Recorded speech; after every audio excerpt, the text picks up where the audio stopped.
Another day, another basketball stories na naman ang pagkukwentuhan natin. At ngayon nga ay pag-uusapan natin ang rason bakit gustong-gusto ng Golden State Warriors si Ade Mara at ang latest update kay LeBron ng Los Angeles Lakers. Ikinumpirma na nga po ng Golden State Warriors na wala nga na pong balak ang kanilang front office na i-trade ang kanilang hawak na 11th overall pick sa darating na 2026 NBA Draft sa susunod na linggo. Inamin na nga po ni Coach Steve Kerr na kailangan talaga ng kanilang team ng batang player next season at ang pinaka-target talaga nila dito na makuha ay walang iba kundi ang 7'4" big man na si Ade Mara. Mas lalo pa nga pong naengganyo ang Jess W sa kanya nang magkaroon ito ng impressive display sa ginanap na NBA Draft workout.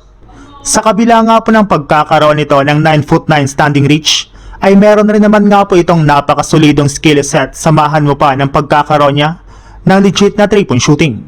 Sa katunayan, nagpakitang gilas pa nga po siya dito sa sunod-sunod na pagpasok ng kanyang mga ginagawang tira sa 3-point line. Kaya ito na nga po ang mismong rason bakit siya talaga ang pinakagustong makuha ng Warriors.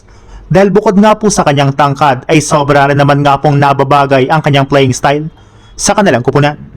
Sa ibang balita naman, bagamat man nga po kasalukuyan ng nag-uusap ang kampo ni LeBron at ang front office ng Lakers tungkol sa kanyang bagong kontrata, ay wala pa rin naman nga pong kasiguraduhan kung mananatili siya ngayong offseason sa kanilang kupunan.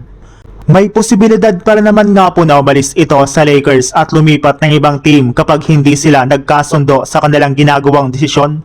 Kaya may ilang mga teams para naman nga po ang sinusubukan ngayon na kausapin at agawin si LeBron mula sa Los Angeles Lakers. At isa na nga po dito ay ang San Antonio Spurs na sobrang nangangailangan ngayon ng isang veteran superstar na aalalay sa kanilang batang lineup, lalo na kay Victor Wembanyama. Si LeBron James nga na po ang pinakasolusyon sa problema ng Spurs sa kanilang lineup. Gayong sa naging performance pala nga po nila sa NBA Finals ay malinaw na nga po na kailangan nila ng isang player na maaasahan pagdating sa decision making sa mga crucial minutes ng kanilang laban.